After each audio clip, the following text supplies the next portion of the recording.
She turned around, and the shadow was gone. Welcome to Mystery's Notebook. I am your host, Elspeth. Let me know where you're tuning in from. I love hearing from you all. Your messages make this mystery circle so special. Let's dive in. It was one of those June afternoons in St. Mary Mead when the air seemed to carry with it a deceptive serenity, as though nothing more disturbing could happen than a bee landing on a teacup. The annual summer fete had been arranged on the vicarage lawn, and the whole village, at least the portion of it not confined to bed or too proud to attend, had turned out. Stalls had been erected, bunting fluttered along the hedges, and the sweet smell of roses mingled with that of sponge cake, jam, and new-mown grass. Mrs. Bantry, resplendent in a hat that looked alarmingly like an overgrown peony, presided over the flower competition. Colonel Melchett had been dragooned into judging the tombola, though he clearly believed such matters beneath the dignity of a man who once carried a field commission. Children darted about, women gossiped in tight knots, and the vicar's wife smiled through the mild chaos with the patient air of one accustomed to being pulled in 12 directions at once. Among the throng, seated at a little distance beneath a lime tree, was Miss Jane Marple. Her pale blue eyes, seemingly vague, missed very little. She sat quietly, a lace shawl draped across her shoulders, knitting needles clinking gently. One might have thought her entirely absorbed in her pattern of dropped stitches.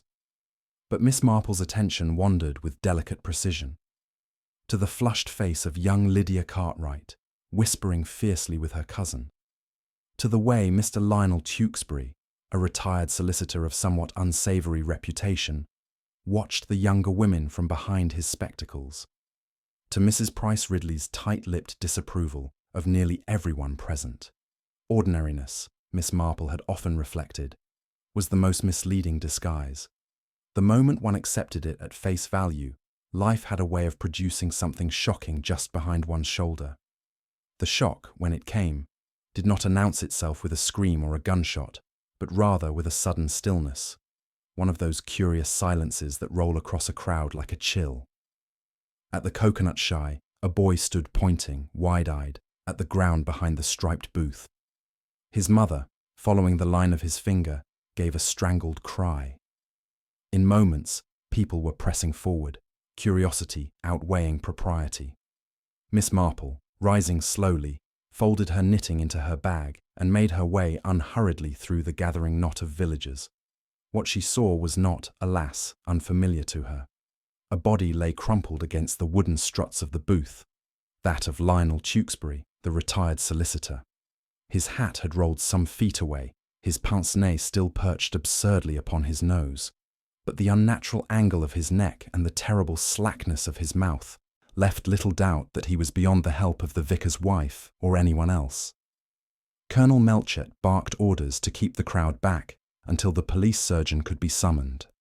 Mrs. Bantry, pale beneath her peony hat, fanned herself vigorously. There was, of course, immediate speculation. Some insisted it must be his heart.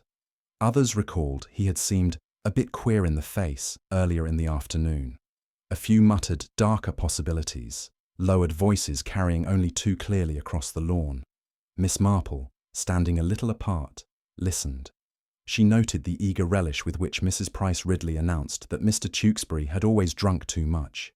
She observed the curious way Lydia Cartwright grasped her cousin's hand until the knuckles whitened, and she did not fail to notice that young Peter Grove, who had been serving coconuts at the Shy, had vanished entirely from the scene. The vicar, flustered but resolute, tried to restore order, assuring all present that the authorities would soon sort matters out. But the fete was over. Cakes and raffles were forgotten. People drifted away in murmuring clusters, casting backward glances at the booth where the body remained. Miss Marple returned to her lime tree, settled herself on the bench, and took up her knitting once more. Her needles moved with a gentle click-clack, though her eyes were thoughtful. It was not that death surprised her. At her age, she often thought, death was a neighbour who called with increasing frequency. But the manner of Lionel Tewkesbury's end was troubling. He had been neither young nor particularly beloved. Yet he had been vigorous enough and certainly not expected to collapse so suddenly. His enemies, Miss Marple recalled, were not inconsiderable. A solicitor, after all, collects secrets as a dressmaker collects pins. One or two invariably end up sticking where they ought not. As the first notes of the church bell sounded across the village, marking the hour, Miss Marple glanced across the lawn. She caught a curious sight. A tall, dark figure, difficult to distinguish in the shifting shade, standing quite still at the edge of the hedge, watching. For the briefest moment, it seemed the figure's gaze fell directly upon her. Then, as she blinked, it was gone. Miss Marple's lips pursed. Most likely some late arrival, curious about the commotion. Yet the thought nagged her as she gathered her things. For though she would not have put it into words, Miss Marple had the distinct impression that Lionel Tewkesbury's death was not the end of something, but the beginning. And behind the quiet orderliness of the village fete, something darker had stirred, a shadow that would not vanish merely because the bunting was taken down. And shadows, Miss Marple knew, had a way of standing just behind one, patient and silent, until the moment they chose to reveal themselves. The lawn emptied by degrees, as if the afternoon itself drew its skirts away from unpleasantness. A faint breeze carried the scent of trampled grass and lemonade. Miss Marple did not hurry. She waited while the vicar telephoned the constable, and while Colonel Melchett, with an air of brusque propriety, sent the scouts for rope and screens. Only when the bustle had learned its steps did she pass through the gate with the others, her expression agreeable, as though a draught had merely ruffled the pages of a hymn book. Outside the hedge, the lane received the news with relish. Mrs. Price Ridley, tight as a drum, declared it apoplexy and said it loudly to discourage contradiction. Mr. Petherick the grocer observed that sudden deaths never surprised him where retired solicitors were concerned, a remark that implied both knowledge and thrift. The vicar's wife, hands occupied with the uselessness of a folded tablecloth, murmured that everything would be set right. Dr. Haydock's motor car rasped up Bower Lane, the doctor calling that he would be along directly and that nobody was to be dramatic. Miss Marple paused by the sweet pea bed, pretending to admire their delicate tendrils. It afforded a modest vantage. Lydia Cartwright, pale and fierce, stood with her cousin Edmund by the lich-gate, talking in hurried whispers. Lydia's gloved fingers worried the ribbon of her hat. Edmund kept looking toward the lane as if he expected rescue from it, and might be vexed when none arrived. From the opposite path came Peter Grove, the young man from the coconut shy, cap in hand and apology in his step. He had run home, he said, because his mother had been taken faint. Yet he flushed as he spoke, and his eyes flicked toward the booth with a furtive, guilty care that seemed larger than filial piety. The police arrived with the reliable inevitability of Sunday rain. Inspector Craddock, sandy-haired, steady, and aware that St. Mary Mead contained more wisdom than its cottages advertised, took charge. He spoke to Colonel Melchett, to the vicar, to the committee ladies who longed to be helpful in ways that required neither strength nor silence. A cordon of deck chairs appeared round the booth, and onlookers were persuaded behind the tea tent. Craddock dispatched a constable to locate Mr. Tewkesbury's housekeeper, another to the surgery to expedite the doctor, and a third to note names, addresses, and those versions of memory that bloom so quickly after shock. "Did you see him fall, Miss Marple?" he asked, hat already smudged by his fingers. "No," she said, with her usual civility. "But I saw him pretend not to hear Mrs. Pulteney's question about a registered letter. Pretence is often noisier than truth, Inspector, though it uses fewer words." Craddock accepted this with a glance that admitted her habit of being right in a way difficult to quote. By the time Dr. Haydock knelt beside the body, the shadows had lengthened across the lawn like slender forefingers pointing at nothing in particular. Heart failure was possible, yes. So, were other things not to be discussed before Mrs. Bantry's committee? He did not care for the discoloration along the base of the skull. "Could be nothing," he said. "Could be exactly something." Several ladies clasped their handbags as if medicine might spring from them when most required. Faces interested Miss Marple more than diagnoses. Mrs. Price Ridley wore the look of a woman triumphantly prepared. Lydia had ceased to tremble. She stood very still now, as if her fear had chosen a shape and settled into it. Edmund talked, too loudly, she thought, for a young man who had met death at close quarters for the first time. Peter Grove studied the laces of his shoes with more fervour than shoes deserved. Near the hedge, half veiled by bunting, a tall figure lingered as if he had mislaid something important and hoped no one would notice him looking for it. When Miss Marple glanced again, he was gone, not hurried, only absent in the practised way of a person used to leaving rooms without being remarked. By evening, the fate became a memory that insisted upon being repeated before it faded. The villagers carried it home like a cake box and opened it at their tables. At the Blue Boar, the talk ran thick and pleased with itself. Mr. Petherick said that if poison were involved, it would be the women, always the women. The landlord's wife declared, with equal assurance, that men were vainer and therefore more inclined to melodrama. Old Mr. Symes recollected, to universal disbelief, that he had warned Lionel Tewkesbury against the danger of coconuts many years ago. Agreement was reached that something ought to be done. Beyond that point, agreement lost its nerve.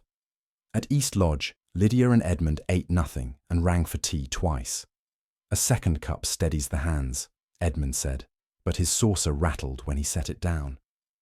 "He had no right to collapse at the fete," he added, as if the dead man had broken a rule of etiquette. Lydia looked at the clock, then at the window, as though time and weather might supply a gentler version of the day. "He was going to make trouble," she said. "Perhaps trouble made him first." After this, they exchanged meaningless words until speech seemed exhausted and silence, being cheaper, did as well. Inspector Craddock made an early circuit. He questioned stallholders, choir boys, the judge of the sponge cakes. He found nobody who had seen a blow, but several who had noticed Mr. Tewkesbury speaking sharply to Peter Grove about fiddling the change. Peter coloured and swore he took nothing and would prove it before a dean, a bishop, or whatever authority the county might provide. Craddock thanked him and wrote down the exact fervour of his denial.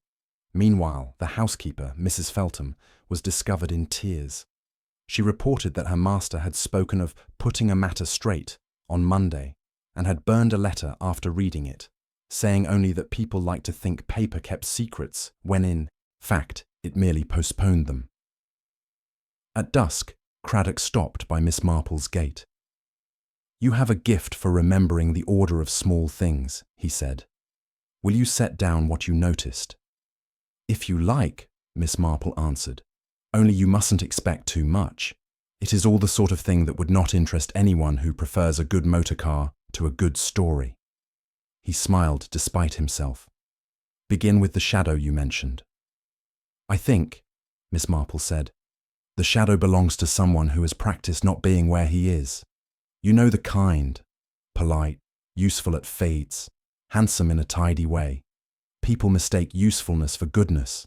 I have never known a cat to be less cruel because it catches mice." Craddock wrote that down, though it made his pencil hesitate. He asked whether Mr. Tewkesbury had enemies. "Solicitors collect them," Miss Marple said mildly. "They do not always notice when they have collected the wrong sort." Night came on clear and chill. The vicarage lawn lay tidy again, ropes coiled, deck chairs stacked, the booth draped like a patient awaiting attention. An owl offered a detached remark from the elms. Miss Marple, setting her knitting by the lamp, remembered that a fortnight before she had seen Mr. Tewkesbury cross the street to avoid Mrs. Pulteney. The memory arrived with the crispness of a pressed leaf. Avoidance, she had learned long ago, is usually a rehearsal for a lie. She drew the curtains. In the glass, her reflection found, for a second, another shape behind it. Only the wardrobe's narrow shadow, of course. Yet a small unease remained, a thimble's weight in the mind. In St. Mary Mead, people slept with their windows ajar and their opinions shut. But the night air moved, and opinions, like curtains, sometimes lifted. Somewhere down the lane, a man's steps paused, retraced, and went on, as if he too were practicing not being where he was. Dawn brought a thin wash of pearl over the cottages, as if the village had been rinsed and set to dry on the hedges. At 8 o'clock, the bell of St. Mary's tolled. By past, St. Mary Mead had arranged its opinions into piles. The death was natural but unfortunate, said those who disliked fuss. It was most unnatural, said those who adored it. Inspector Craddock, who had slept little, preferred the indecency of facts and began his morning at Easton Lodge. The house presented upright respectability, the kind that alters curtains with the season. Mrs. Feltham, red-eyed and brisk, admitted him to a hall that smelt of beeswax and old ledgers. Miss Marple arrived a few minutes later with a small jar of rose-hip marmalade for Mrs. Feltham's strength, and was received without protest. Craddock had discovered the comfort of her presence. She looked like an aunt and behaved like a conscience. The study had the air of a man who bullied paper and expected thanks. On the desk lay a blotter, a heavy silver pen, a calendar with Monday, ringed in pencil, and a tin of barley sweets set slightly askew. Craddock opened drawers, noting small keys tied to larger ones with string, envelopes labelled in a tidy hand, and an ashtray with a single grey thread across its lip, as if a burnt match had been lifted away. Miss Marple stood by the window, admiring the jasmine, and quietly noting a faint smear on the paint near the latch, the sort left by an anxious thumb. "You said Mr. Tewkesbury burned a letter yesterday," Craddock told the housekeeper. "In the hearth," Mrs. Feltham said. "He stood with the tongs, as if it mattered how it curled. Afterwards he swept and washed the grate, though I could have done it." Craddock traced with a finger the thin rim of ash that even scrubbing leaves behind. Within the grate, behind a loosened firebrick, Miss Marple's small exclamation, no more than a polite cough, drew his attention. The brick sat back by a fraction, like a book not pushed home. When he eased it out, a narrow cavity offered up an envelope face down. Inside was nothing but a clipped corner of blue paper, the sort banks use for drafts and deposit slips. "It is very odd," Miss Marple observed, mild as milk. "People who mean to destroy a thing seldom preserve its pedigree." "Hidden in a hearth is halfway between confession and concealment," Craddock said. "He wanted it near the fire and yet not burned." Mrs. Feltham, who had strong views about men tidying badly, sniffed. "He said Monday would set things to rights. I thought it was about Miss Cartwright."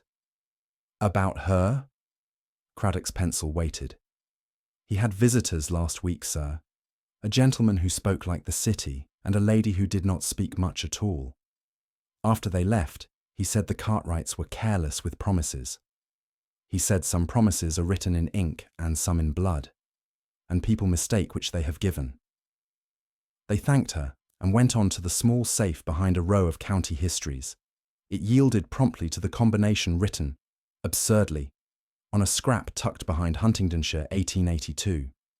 Inside lay several deed packets, a notebook of appointments, and a velvet ring box containing an antique signet with a boar's head crest. The notebook showed a meeting fixed for Monday at 10 with L.C. and an entry for yesterday noon. V.G. Confirmed terms. Neither Miss Marple nor the inspector could supply a V.G. At the door, the postman arrived with cheerful importance. For Easton Lodge he had 2 items, a Moa circular and a buff registered envelope, addressed in a clerkly hand to Lionel Tewkesbury, Esquire. "The dead are patient in a way the living are not," Miss Marple murmured. Craddock signed. Inside lay a thin sheaf, photographs, glossy, curling at the corners. He glanced once and refolded them with careful neutrality, slipping them into his case while Mrs. Feltham fetched tea. Miss Marple, who had seen the briefest flash of a garden wall and a familiar straw hat, contemplated her knitting. They went next to East Lodge. Lydia received them with a composure that looked practised. Edmund hovered with a gaiety he did not feel, offering coffee and discussing weather as though weather were a moral position. Lydia sat straight, her hands interlaced as if to keep two stories from parting company. When Craddock mentioned the appointment marked LC, her mouth tightened, but she did not pretend ignorance. "He was advising me," she said, "on a matter of small inheritance." "Small matters seldom require such very early calls on a Monday," Miss Marple observed, apologizing to the morning on everyone's behalf. Lydia's eyes, cool and direct, met hers. "He had promised to bring papers, and I had promised to sign them. That is all." Edmund laughed too brightly. "And now the poor man cannot keep his promise, and we must begin again with some other worthy person. A nuisance for everyone." Craddock asked about the fete. Edmund recollected nothing but coconuts and heat. Lydia remembered Tewkesbury watching the crowd with a critical little smile, as if choosing a jury. "He was severe," she added. "Severe men do not die of nothing." When they left, Miss Marple remarked that severity is sometimes a coat hung on the wrong hook. "Some men are severe because they fear their own disorder," she said. "Like a vicar too fond of sermon illustrations, one wonders whom he is trying to instruct."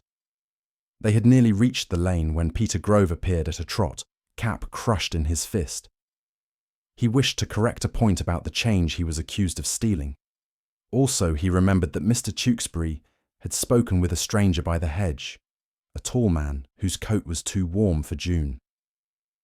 "From London," Peter added, with the certainty of country boys about coats. "He asked me the time and said he disliked fêtes. He went away when the shouting started." "Did he give a name?" "No, sir, but he had a scar by his ear, a short white nick, like a notch on a tally." Miss Marple looked pleased in the way gardeners do when seedlings appear where expected. "Scars," she said, "are rather like signatures. One may forge a name. It is harder to forge a wound." Craddock wrote it down. "We shall see who in the county dislikes fêtes." They parted at the corner. Miss Marple walked home with her basket, but her thoughts stayed in the study at Easton Lodge, hovering over the ashless hearth and the clipped blue corner. Banks write to men. Men burn what banks write.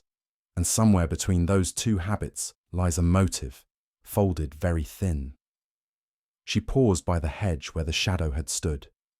In the soft earth, a heel mark had pressed deep, and then been roughly smudged by smaller, anxious attempts at correction. She did not touch it. A rook flapped from the elms, and the day went on, agreeable as ever, while somewhere a very tidy person prepared to be innocent. Inspector Craddock lunched on a sandwich he did not taste, and returned before the church clock had finished striking one.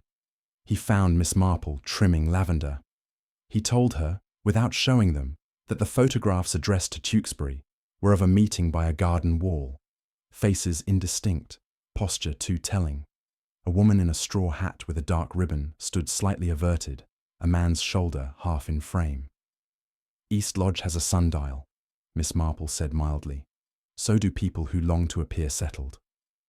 Craddock asked whether Lydia Cartwright owned such a hat. "Half the village does," Miss Marple replied, snipping a stem.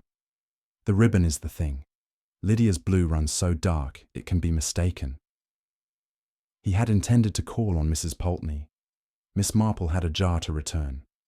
Mrs. Pulteney received them with the reluctance of a woman who trusts neither callers nor afternoons. "About your registered letter, madam," Craddock began. She lifted her chin. "I sent Mr. Tewkesbury a communication of significance. He chose to feign deafness at the fete." "What significance?" "My wall," she said. "Rather, the boundary the Cartwrights pretend is theirs. He drew papers 6 years ago that do not agree with facts on the ground. I measured with a tape and a prayer. The wall has shifted like a dishonest conscience." "And you sent him proof?" "A plan, and a photograph taken by my nephew. Dated, as any decent person should do. If he ignored me, I should take counsel elsewhere. That is what I came to tell him by the coconut shy. But he was engaged in looking superior. And the Cartwrights? They have pretensions. I have nothing against Miss Lydia, except her taste for mysterious visitors." "Mysterious?" Miss Marple asked. "A A tall man in a dark coat called twice at dusk last week. He walked with Miss Lydia by the wall, where anyone might see them. Craddock's pencil paused. A scar near his ear? I did not stand close enough to inventory him, Inspector, but he carried himself as if accustomed to doors opening. When they left, the lane felt narrower. At the corner, they nearly collided with Peter Grove, who had the air of a boy on an errand he would rather not name. He produced a sealed envelope with shame and relief. I found it in my pocket after the fete, he blurted. I swear I don't know how it came there. It's addressed to Mr. Tewkesbury. The envelope, cheap and greasy at the corners, bore no return. Inside lay a single playing card, the 7 of clubs, with a pencil cross, and the words, in a cramped hand, Monday, as agreed. Awkward post, Miss Marple murmured. Clubs for blows, hearts for sentiment, spades for digging, diamonds for debts. Peter, stricken, insisted he had not placed it there. He had, however, passed behind the coconut booth with a crate just before people began to shout. A man might have brushed me, he said. Craddock told him not to think now either. He sealed the card and noted to ask at the pubs. They cut across the green to East Lodge. The sundial sat among lavender. Lydia received them in the garden. Her straw hat, lying on the table, wore a ribbon so dark a blue that one could forgive an inattentive eye for calling it black. Miss Marple admired the stitch at the brim and said something amiable about careful hands. Lydia's smile was brief. Craddock asked whether she had walked by the wall with a visitor. She did not pretend surprise. An acquaintance of Edmund's, she said. Victor Gray. He is in finance. He came to ask whether Edmund meant to sell a strip of orchard to settle pressing matters. We walked because the housekeeper had a headache. VG, Miss Marple said. Letters can be so obliging. Lydia's eyes flickered toward the house and back. Mr. Tewkesbury objected to any sale. He believed boundaries become immoral once moved. He said Monday would cure us of mistakes. And would it? Craddock asked. I do not know. He is beyond curing, and we are not inclined to confess. Edmund appeared, nervous and debonair, with a decanter he had no intention of offering. He spoke of weather and took up the hat, laying it down again as if it burned. Miss Marple watched his hands, the truest mirrors, and saw the thumb bore a narrow smear, dark as graphite. She thought of the study latch, lightly marked, and of habits.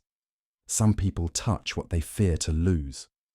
On the way back, Miss Marple observed, as if reporting on a robin, that men who gamble prefer clubs to diamonds.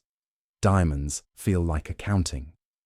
Craddock said he would look for Victor Gray in parish whispers and hotel registers. He added, because it wanted saying aloud, that Monday was crowding the case like a day with its elbows out. Miss Marple nodded. Mondays are for beginning again, she reflected, and also for paying what one owes. Somewhere, someone had mistaken which kind of day it was. The village waited, listening to its silence. Inspector Craddock spent the next morning arranging pieces of information as though they were reluctant chessmen. The photographs, the card, the initials, the scarred stranger. None of it yet explained why Lionel Tewkesbury had fallen against the booth in the middle of a village fete. And yet all of it whispered that he had not fallen alone. Miss Marple, appearing at the station with a modest jar of lemon curd for the constable's tea, seated herself unobtrusively near the window and listened while the inspector spoke with his men. She did not offer anything, but her eyes were as bright as the morning. The constable reported that no lodging-houses admitted a man with a scar, but Mrs. Larkin at the Blue Boar swore she had served ale to someone with a city accent who left without finishing it. He had asked whether the Cartwright property was still in the family. Another villager remembered seeing a stranger at dusk near the churchyard, looking at the headstones with an air of dissatisfaction. Craddock pressed for details, coat, shoes, hat, but recollections blurred under the weight of repetition.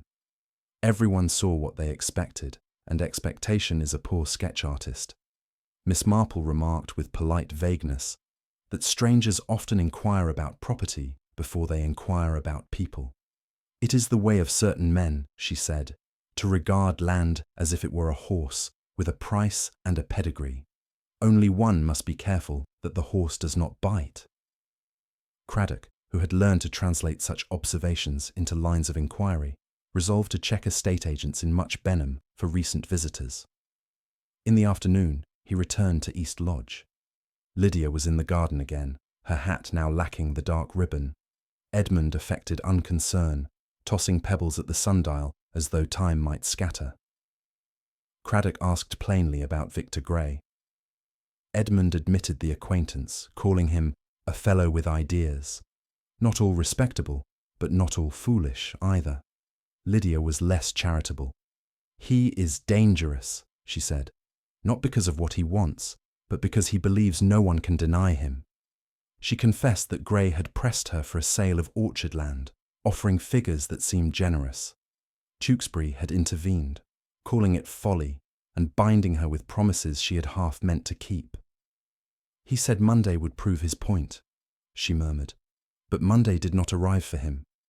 Edmund, restless, muttered that Tewkesbury had always meddled in what was none of his affair. When Miss Marple asked gently whether they trusted Grey, Edmund coloured and said he had debts like any young man, and Grey had suggested solutions. Lydia's look of cold rebuke silenced him. Miss Marple saw in it not only disapproval but also fear.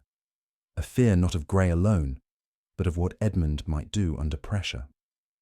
Later, at Mrs. Bantry's tea table, the village voices supplied further embroidery. Mrs. Price Ridley declared she had known from the start that Tewkesbury's dealings were unsavoury. The vicar's wife, distressed, insisted that one must not speak ill of the dead. Colonel Melchett confided that during the war he had heard of men using playing cards as signals in dubious arrangements, spies and smugglers both, he said, leaning heavily on memory. Miss Marple listened with apparent vagueness, her fingers folded. She recalled, without saying so, a groom once dismissed from a household in Milchester for similar signals. The 7 of clubs placed under a stable door meant payment overdue, and a cross upon it meant consequences. That groom had vanished, the debt had remained. Evening drew Miss Marple to her garden. She sat with her knitting, though the light was poor, and reflected. The clipped corner of blue bank paper, the card, the photographs, and the promise of Monday formed a circle around Tewkesbury's final hours. He had been planning disclosure, perhaps even a confrontation. And yet someone had forestalled him. If poison had been the instrument, the doctor had not yet proved it. If violence, it had left little mark. But death had been untimely, and untimeliness rarely occurs without a hand pushing the clock. A shadow moved across the lane, pausing as it had before. This time, Miss Marple did not start. She merely looked down at her wool and pretended a dropped stitch. The figure lingered, then withdrew. She allowed herself a single sigh. The village had begun to close its shutters against the night, but Miss Marple knew that secrets, like moths, prefer the dark. Somewhere, between the Cartwright's anxious silence and the stranger's too watchful gaze, lay the hand that had tipped Lionel Tewkesbury into death. The pattern was not yet clear, but patterns never hurry to reveal themselves. One must be patient, and Miss Marple had never been anything else. Inspector Craddock discovered that patience, like twine, knots if pulled too quickly. He drove to Much Benham after breakfast and presented himself at Kershaw and Webb, auctioneers and estate agents, where the bell over the door jangled with the guilty air of small transactions. Mr. Kershaw, whose eyebrows resembled quotation marks, declared no gentleman with a scar had made inquiries. But pressed, he admitted that a Mr. Victor Grey had visited twice in the past fortnight.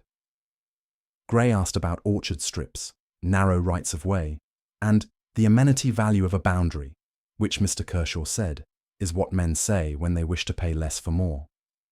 He had left a card printed rather splendidly. Victor Grey, adviser.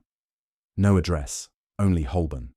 Craddock turned the card over and found, faintly indented by a hard nib, the ghost of a note. Munger 10 LC. Did he mention the Cartwrights? Craddock asked. He mentioned a lady with excellent poise, Mr. Kershaw said, and a young man who would benefit by a cooling-off period. He could not say more, except that Gray's coat was too warm for June, and his politeness had the sheen of something recently purchased. As Craddock left, Mr. Kershaw remembered another thing. The ironmonger had sold a folding ladder yesterday to a neat London gentleman who asked if it would mark brick. At the ironmonger, a clerk confirmed it.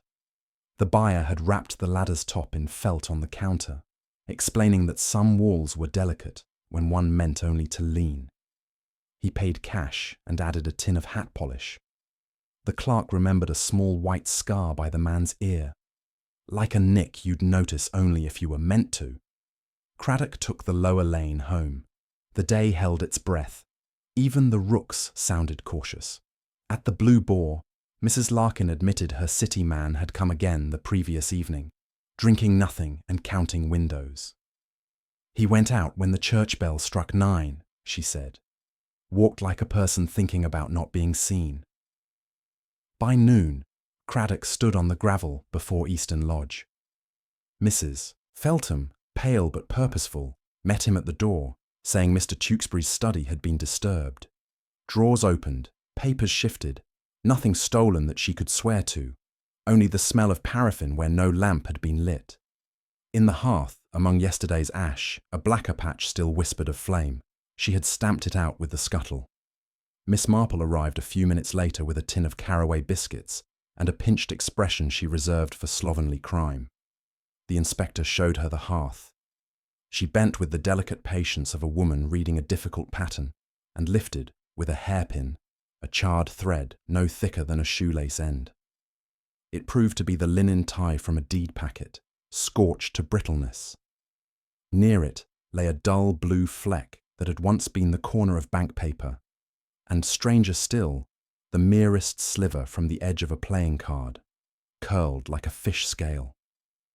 Monday again, Miss Marple said softly, as if greeting an old acquaintance who had arrived in muddy boots. Someone tried to finish a fire begun in a hurry. Craddock examined the safe. Its contents were in disorder, careful enough to offend but not quite convince.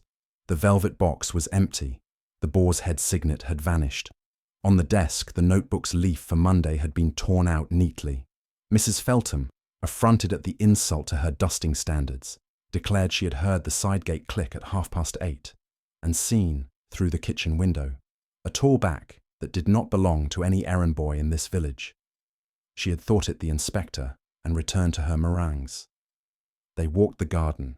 The sundial wore its motto, "Time stays for no man," with an air of personal offence. Beyond the lilac bush, Miss Marple pointed to a scuff where a heel had twisted, and to a faint smear on the brick of the wall, darker than soil, faintly greasy.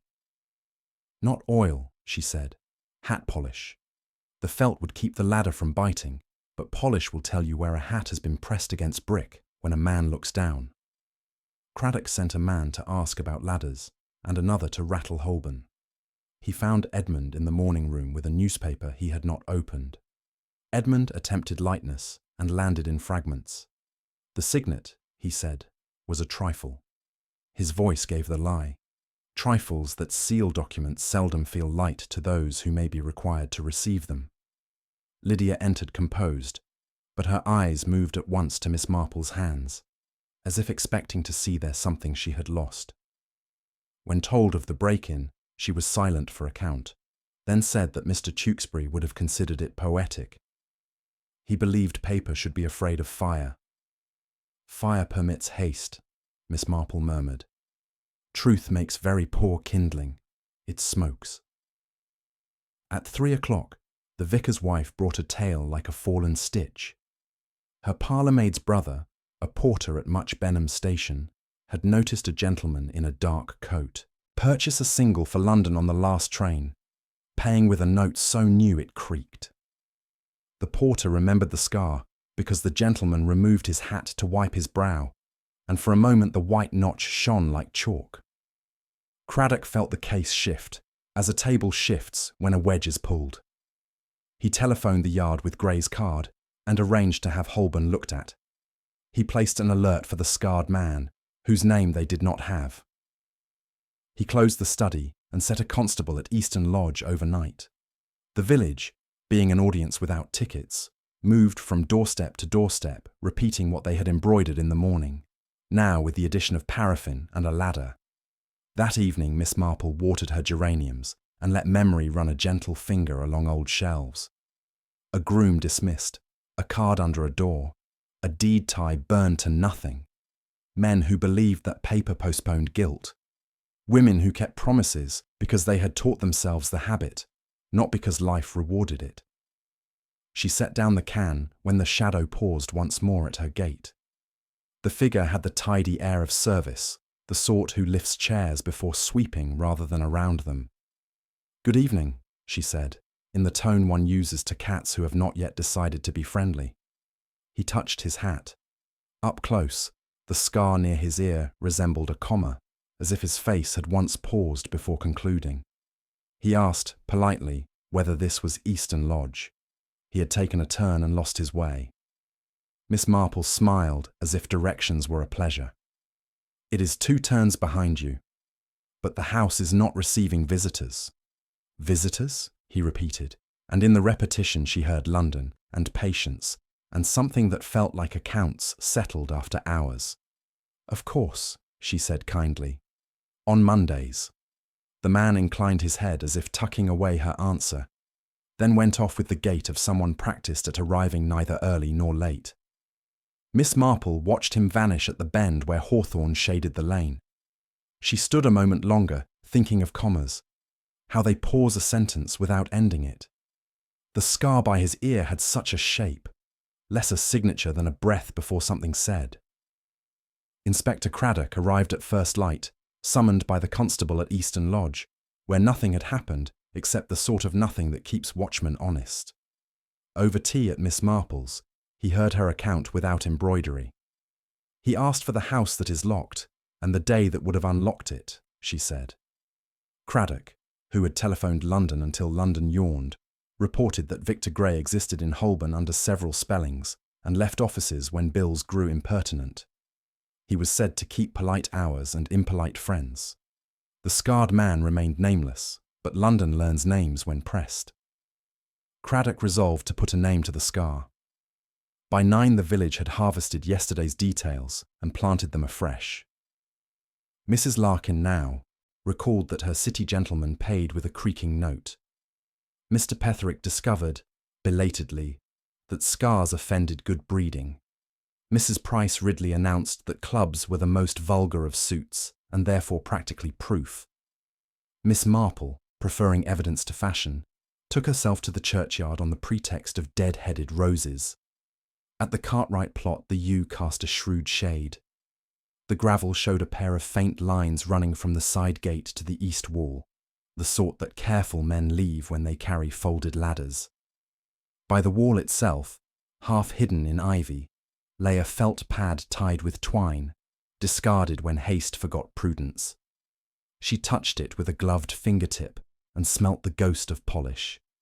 Looking up, she noticed on the coping a shallow smear where a hat brim had pressed and slid, an oval gloss set higher than a relaxed reach.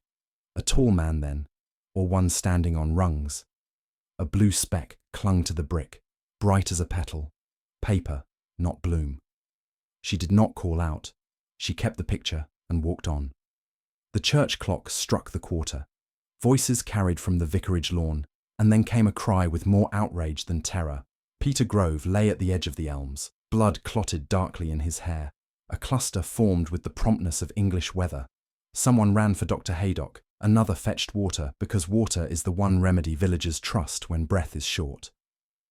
Inspector Craddock arrived at a trot, and the cluster loosened to let him kneel. Peter's eyes fluttered and fixed.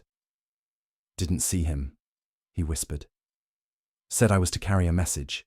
Said, Monday, like a joke." His hand, lax but urgent, tried to give up something. Craddock opened the fingers and found a velvet ring box smudged with paraffin. Inside lay the boar's head signet, absurd and heavy with meaning. Craddock's glance met Miss Marple's and said what neither spoke. "Planting is an art. This had the clumsiness of late learning. Dr. Haydock knelt, grumbled, and had the boy borne to the surgery on a door fetched from the vestry. The inspector pocketed the box with the care one gives live powder and walked the grass in widening loops. Under a fallen goose feather near the path, he found a second card, the 7 of clubs again, this time without the penciled cross. Monday had become an echo. Miss Marple, who made a study of echoes, drifted to East Lodge and stood at the sundial long enough to seem idle. Lydia came out with a calm that had been sown in haste. Edmund followed. When told of Peter, Lydia went pale. Fear sharpened her. "He is a child," she said, though he was not. "Who puts knives in children's pockets?" "Men who prefer pockets to prisons," Miss Marple answered gently. Craddock showed the signet. Edmund burst out that it proved theft upon theft. Lydia, low-voiced, said it proved someone wished the inspector to look away from a taller culprit. Her gaze travelled to the wall and stayed. "He walked there with me," she said suddenly, as if a drawer had stuck and then given. "Victor Gray." He leaned to point. He pressed his hat to the coping and laughed at the notion of boundaries. He said walls were agreements people pretended were stone. "Did he speak of Monday?" Craddock asked. "He said it would be a day for tidying." Her mouth settled into a line. "He enjoys tidying other people's lives." They were interrupted by Mrs. Pulteney, marching with the authority of a grievance ripened by prayer.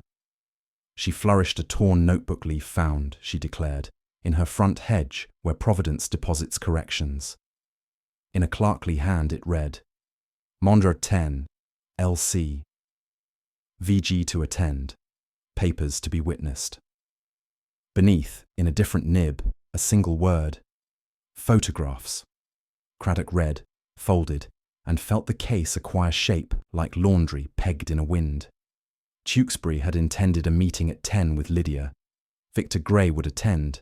Papers, about a wall, about money, would be settled under the eye of photographs that already lay in the inspector's pocket.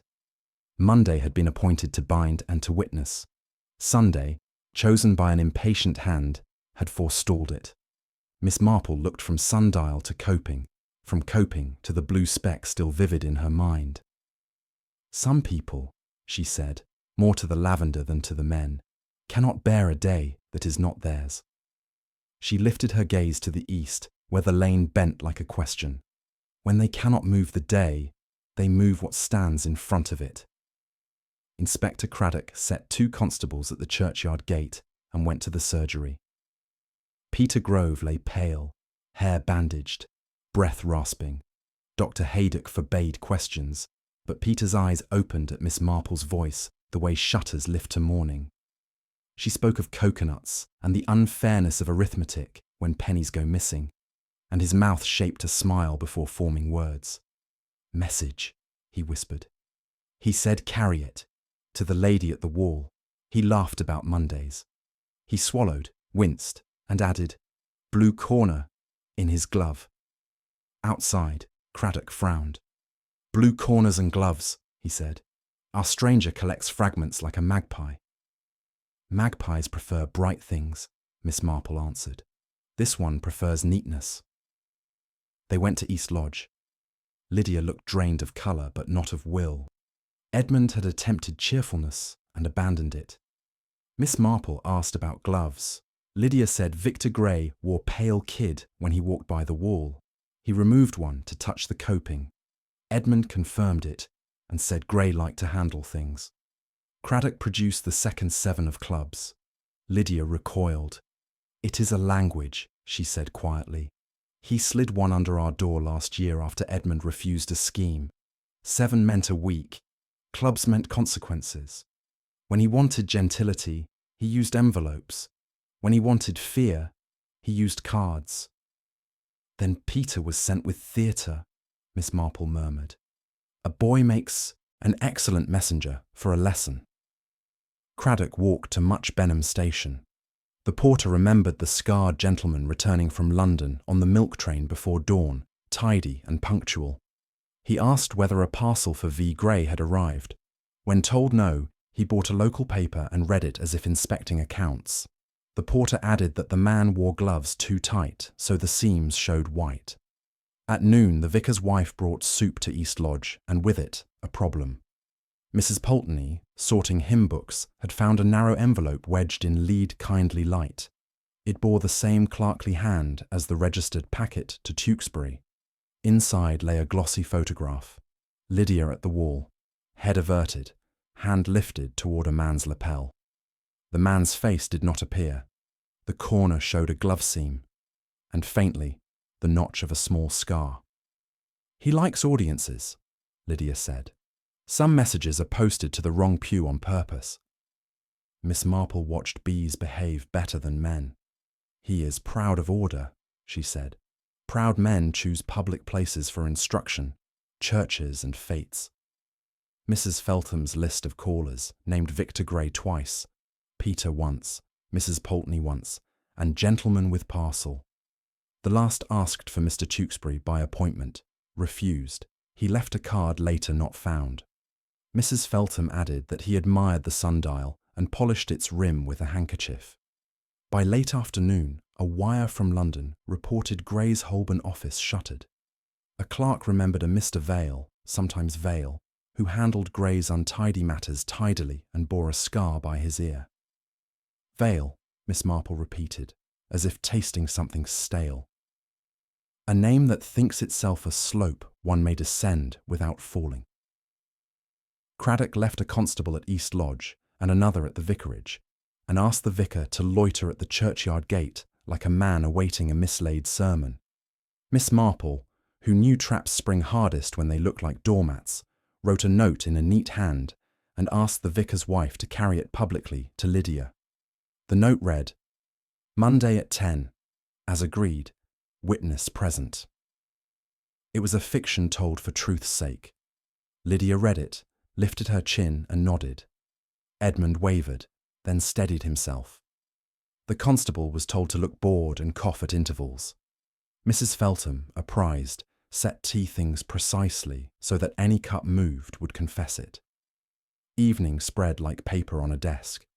At 5 minutes to 10 of the wrong day, footsteps sounded on gravel. A tall figure in a dark coat came through the side gate, hat brim immaculate, gloves pale, eyes measuring. He paused at the sundial, polished a mark that did not exist, then came to the French doors and tapped twice. Miss Marple, seated with a basket of mending, did not turn at once. When she looked up, her face resembled a teapot, domestic, harmless, certain to pour. The man removed one glove with a tight little tug. The white seam showed. Beyond it lay the small comma of a scar. "Mrs. Cartwright," he said, inclining to Lydia, "I attend in Mr. Gray's stead. Monday, as arranged. We will make everything orderly." "Order is sometimes a tyranny," Miss Marple observed gently. His eyes flicked to her and away. "The witness," he said. "I am fond of witnesses," Miss Marple replied. Inspector Craddock stepped from the passage with the silence of a man who owns neither clocks nor gloves. Vale's jaw tightened. He adjusted his hat, and a blue speck came off on his finger where the lining had picked up paper. "We shall have tea," Miss Marple said. "On Mondays, agreements pour more smoothly." Vale considered the tea as if it were a ledger. He took the cup with his gloved hand and did not drink. Lydia stood very straight. Edmund hovered and attempted a grin that disliked his face. Miss Marple poured for everyone, even herself, and set a saucer before Vale with the careful neatness of a woman aligning hymn books. On the saucer, barely visible beneath the cup's rim, lay a single playing card corner, blue-backed, clipped as by a clerk's punch. Vale's eyes found it, left it, and returned with the exact discipline of someone taught not to stare. "We will proceed briskly," he said pleasantly. "Mr. Gray sends apologies. He is detained by arrangements in town. I carry his authority to conclude a small matter, a sale sufficient to your needs, Mrs. Cartwright, with documents regularized and witnessed. Today, to spare you the fatigue of suspense." "Suspense," Miss Marple observed, "is sometimes healthier than conclusion." Craddock leaned against the mantel as if he were waiting for a train. "We prefer to see the authority," he said. "A letter? A power? Your card will not do." "Of course." Vale removed the other glove and produced a folded sheet from his inside pocket, laying it beside the teapot. He kept his fingers resting lightly upon it, as if paper might attempt escape. Miss Marple did not glance at the sheet. She watched the glove. A faint bloom of blue dusted the inner seam, the shade of bank paper corners, the very colour Peter Grove had whispered. Lydia did not touch the letter. "Mr. Tewkesbury refused this sale," she said. "He said Monday would settle all things." "Monday!" Vale agreed, smiling. "Mondays are for clean slates."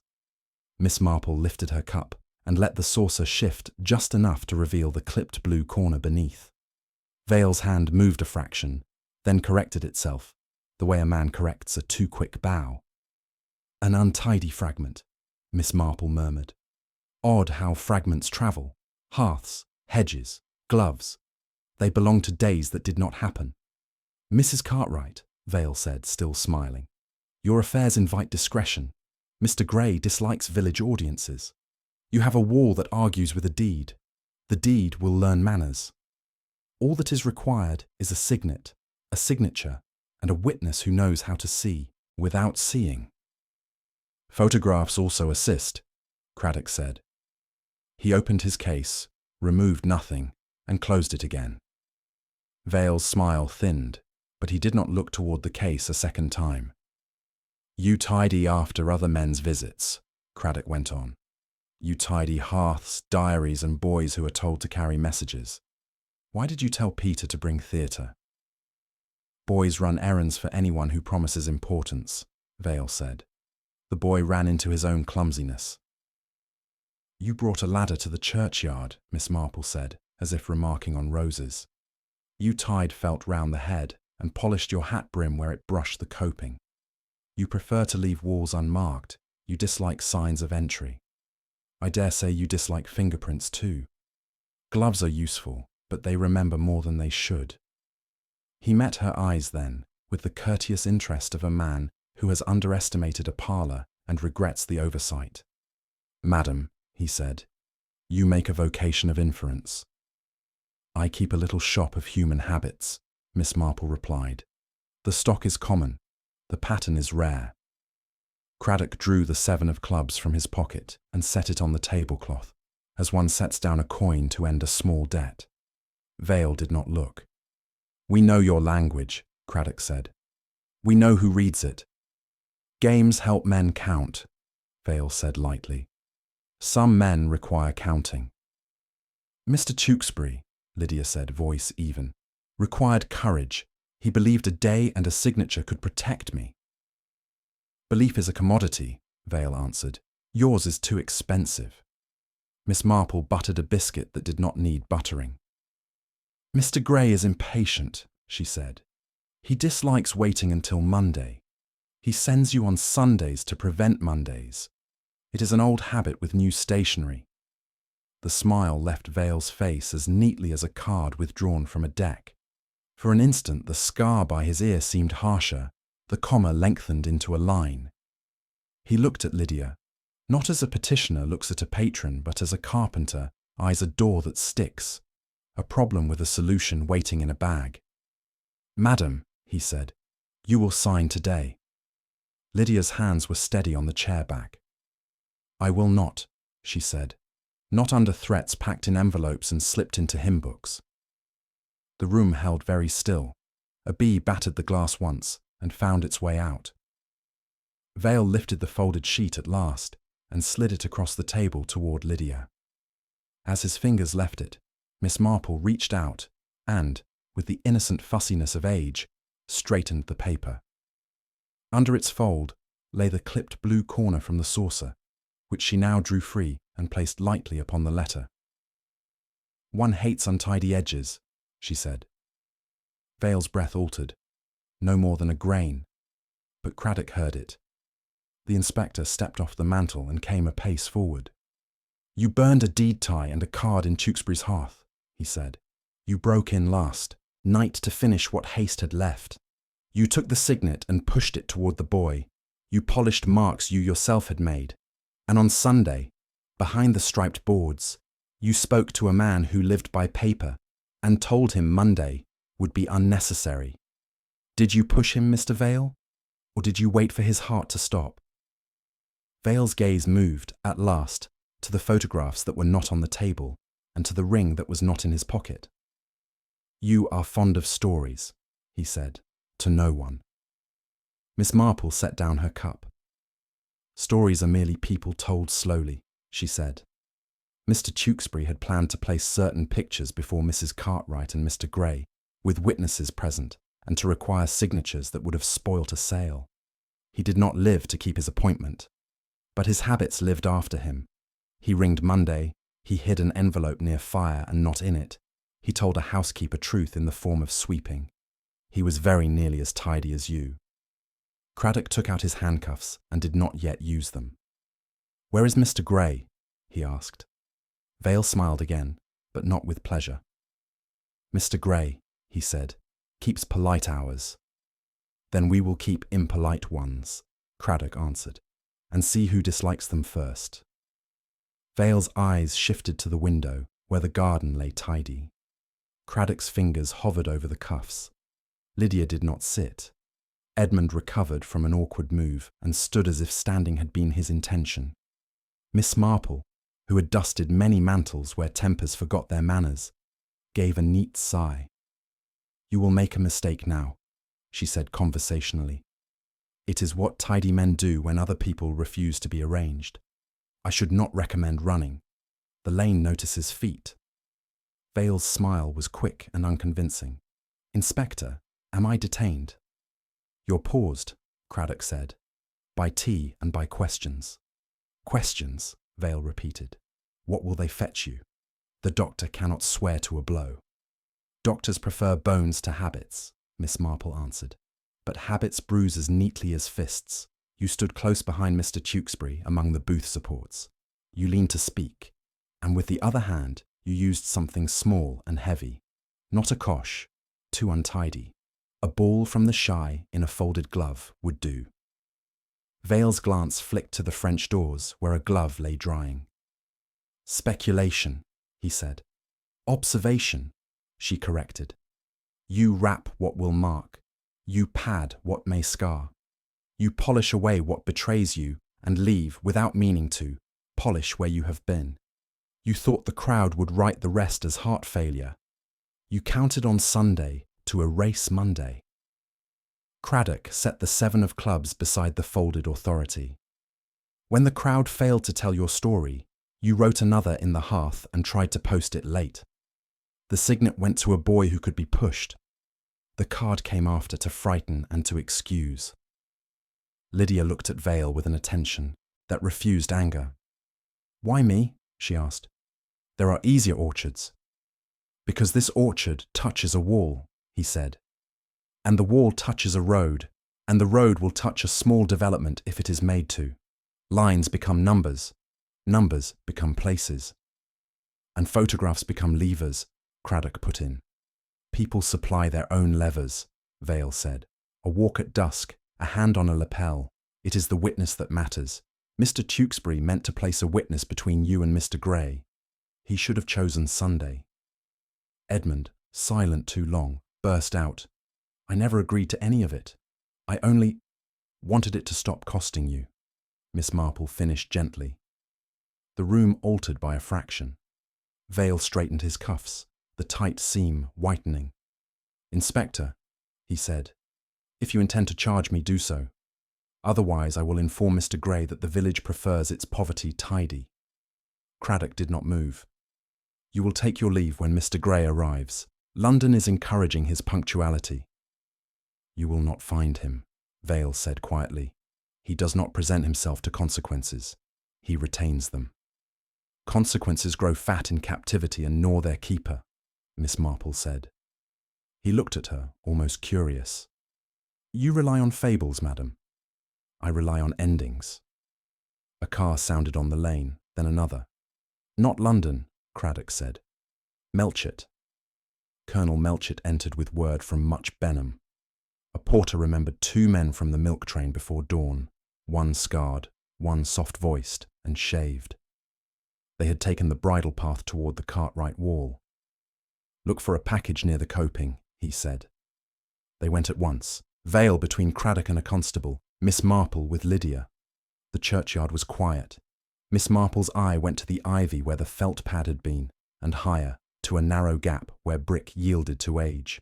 There, snug as a letter, lay a long envelope waxed against damp, its blue edge peeping like a ribbon. Craddock eased it free. Inside were 3 photographs and a draft agreement naming Lydia Cartwright as vendor and a company no one here would recognise as purchaser. The witnesses' lines were blank. Across the margin ran a pencilled note: Mon 10, witness to attend. Release photographs upon seal. He cashed it, Miss Marple said. Tidy men love contingencies. If A fails, B delivers. And if B fails, Lydia asked, then they skip to Z and forget that alphabets end. Vale looked at the sundial over the hedge. The motto, read from this side, appeared backward. For the first time he seemed smaller than his coat. You cannot hang a man on envelopes, he said. Craddock nodded. No, but we can walk him a long way on them. Far enough for London to meet us. He folded the agreement and photographs into their sleeve and slipped it in his pocket. We will go in now. Miss Marple lingered by the wall. Above the coping, a hat brim had left its oval, sheen. She looked toward the lane, where a tread marked the dust, not leading away, but circling, as if undecided. She thought of commas again, and of how some men live as pauses between other people's sentences. Then she followed the others, calm, as if Monday had at last properly begun to keep its appointment today. The drawing room at East Lodge seemed smaller once Vale had been led away. The air, released from his stillness, felt lighter, yet curiously unsettled. Lydia stood by the window, her hands steady on the sill, while Edmund paced in the uneasy manner of a man rehearsing arguments no one intended to hear.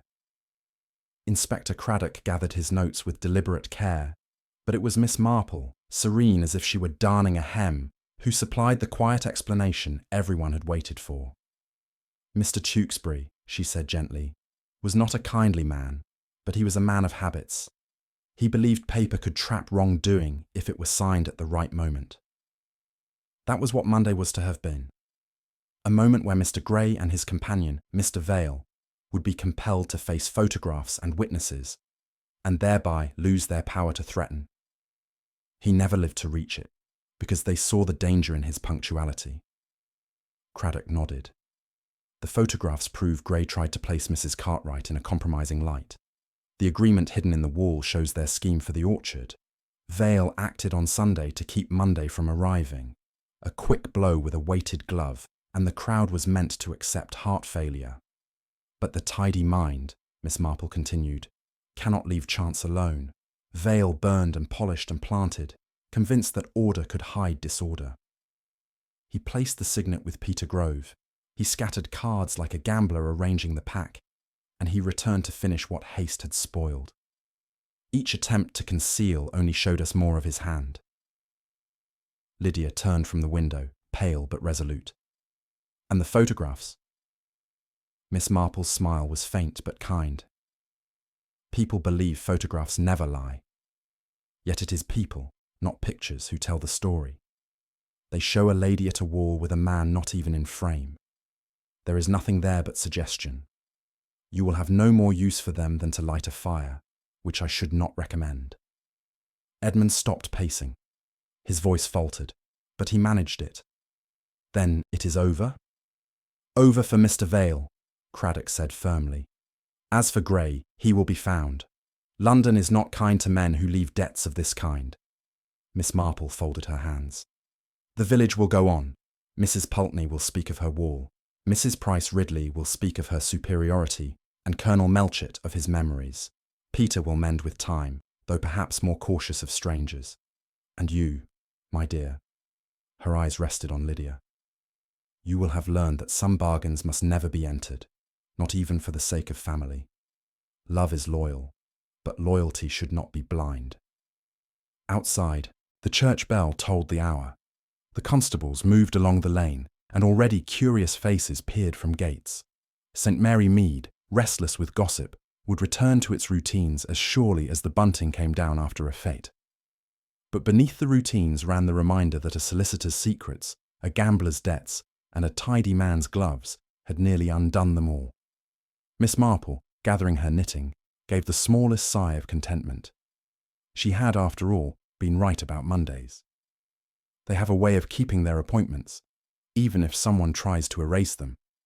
And in the quiet that followed, the shadow that had stood so long behind her seemed finally to dissolve, leaving only the hum of bees, the turn of a page, and the calm persistence of life returning to order in a village that never truly lost its air of peace.